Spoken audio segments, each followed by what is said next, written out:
Alright, so I'm not big on getting a copyright strike for showing even a still image, let alone a piece of someone else's toxic video, especially since this individual or group has already demonstrated they are quite pro-censorship.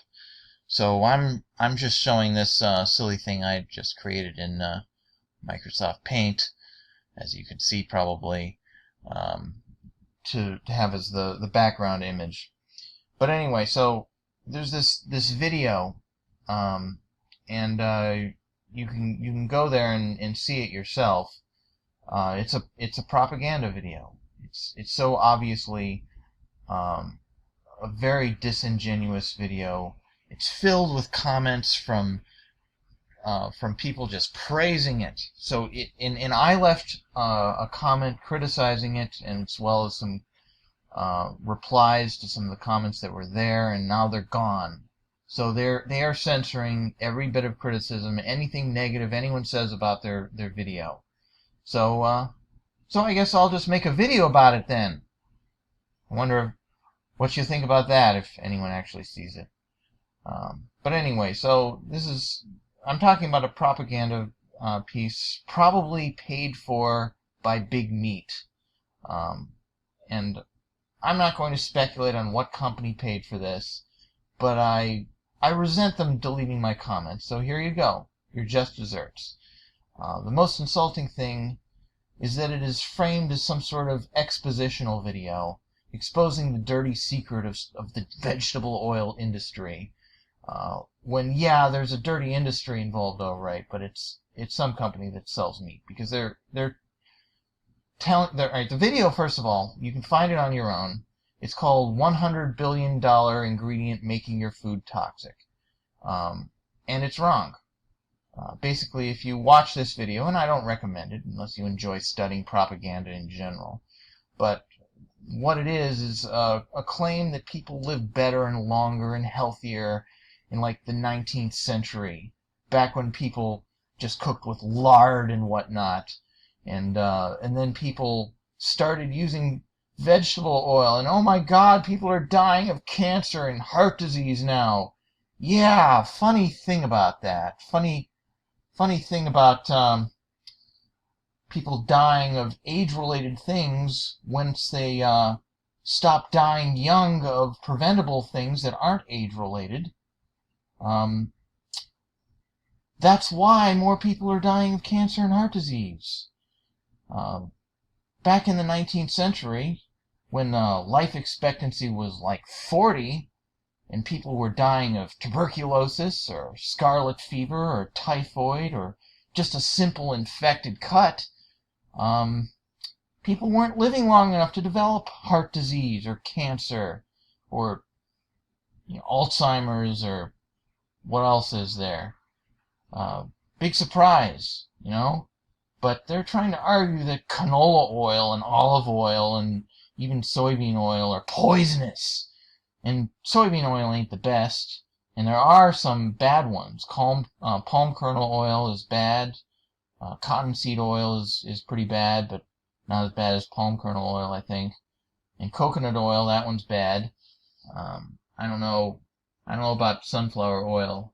And certainly any time you see hydrogenated ingredients, hydrogenated oil is the worst.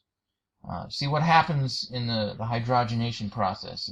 It's an unnatural process involving nickel balls used as a catalyst to induce a chemical change at high temperature on regular vegetable oils.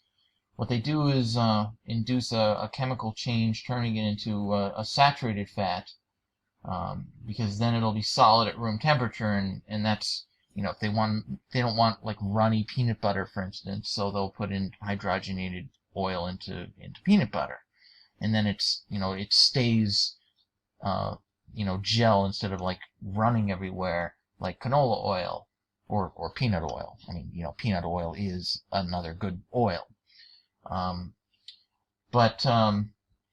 Yeah, so that's their goal, making it solid at room temperature when they hydrogenate it. And unfortunately, that makes it even worse than saturated fat that's found as animal fat, because it's not, because trans fat is half of it ends up as trans fat, and that doesn't actually occur in nature. It's not made by any living thing, and your body doesn't know what to do with it. And of course, normal fat that comes from a living thing is cis fat. That's the natural one, and so if it's maybe not so good to eat cottonseed oil, and it's worse to eat like bacon grease or something. But of course, hydrogenated anything in ingredients, you want to avoid that.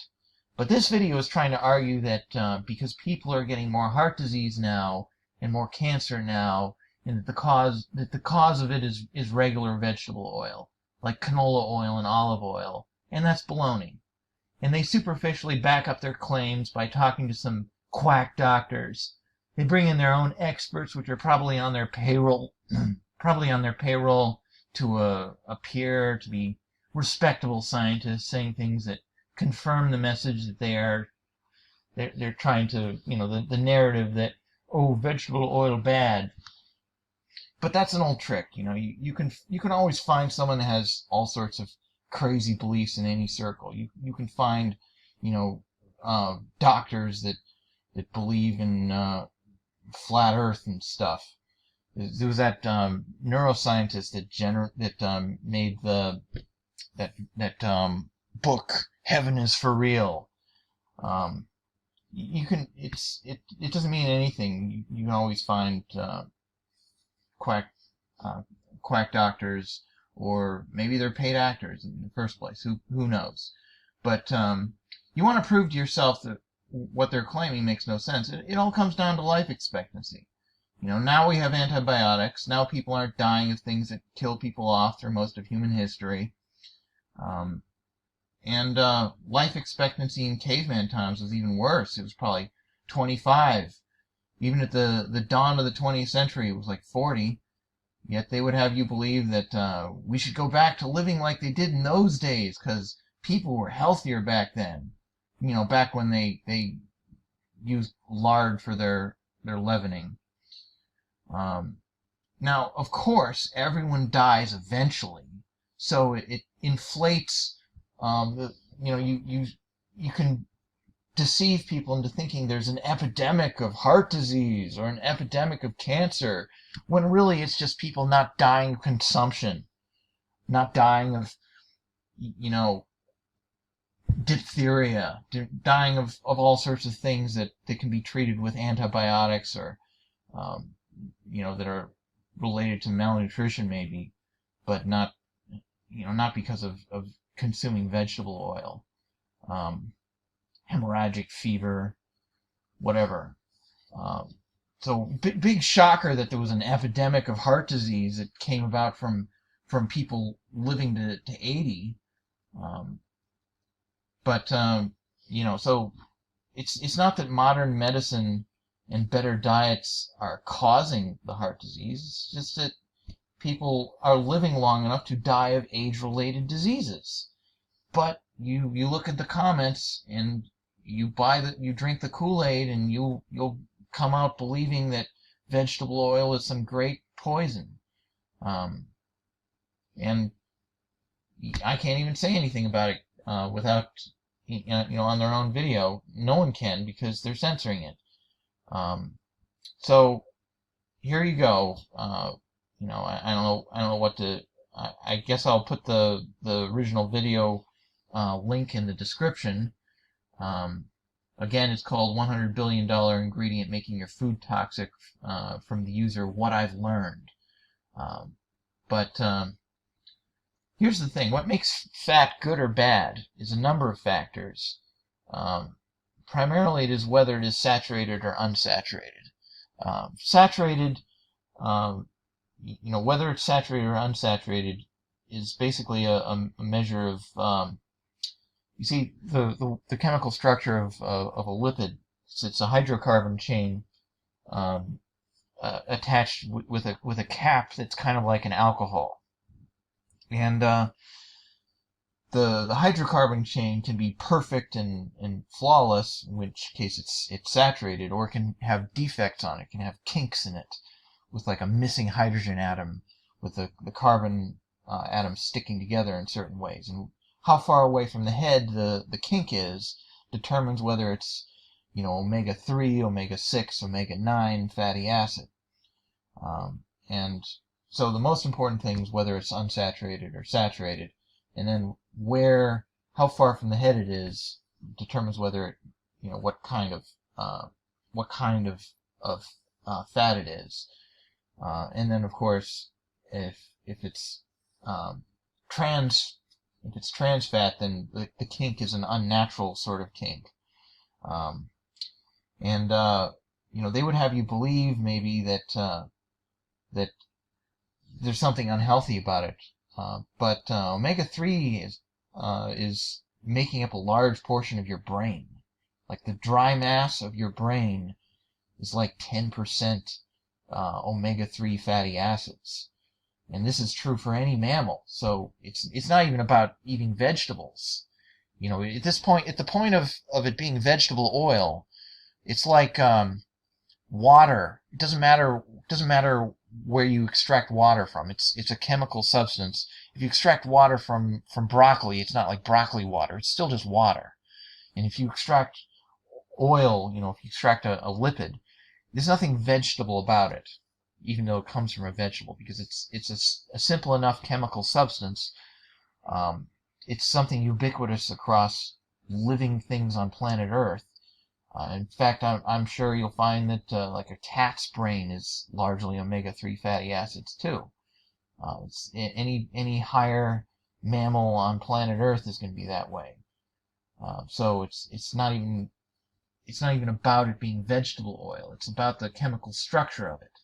Think of it as an extract. Don't think of where it came from. And fats that are solid at room temperature, like animal fats. And I'm not a vegan or something. I'm not like telling you to stop eating meat or something. But it's simply fact that fats that are solid at room temperature, typically solid fat from an animal, is highly saturated, and that's bad for you. Go watch the movie Lorenzo's Oil.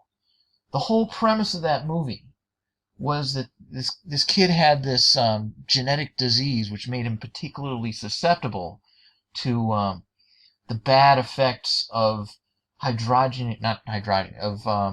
saturated fats. So in order to not have the symptoms of the disease, he had to constantly consume large quantities of purified unsaturated fat. And that was their solution. Now, most people don't have that disease, but you still have the same problem. It's just he was particularly susceptible to it. And again, hydrogenated is the worst. I remember being at a career fair where Cargill was there, and their representative was some woman bragging about how her company manufactured all the white filling in Oreos, which is hydrogenated vegetable oil with some sugar, by the way. And all the hydrogenated oils you see in ingredients in processed foods, that was her doing. She was so proud of it. She was just bragging about it. And, boy, poisoning the world, that's quite a thing to be proud of. But so there is bad vegetable oil if it's had this process done to it. But there's nothing better for you when it comes to oil than unsaturated. Funny thing is, you don't get what you pay for. Canola oil is the best, followed by olive oil, even though olive oil is more expensive. Soybean oil is okay, but bottom line, vegetable oils are the best fats to consume. And there's also maybe sesame oil and avocado oil, and I don't know what other ones might be good. And you've got some relative that told you that vegetable oils are bad for you, and you trust them, but they're wrong. People can be wrong about things. And don't buy into this crap, this propaganda that they're trying to sell you about vegetable oil being good, and you should go eat some lard and some great bacon grease. No, I almost guarantee you that this is paid for by some meat company. So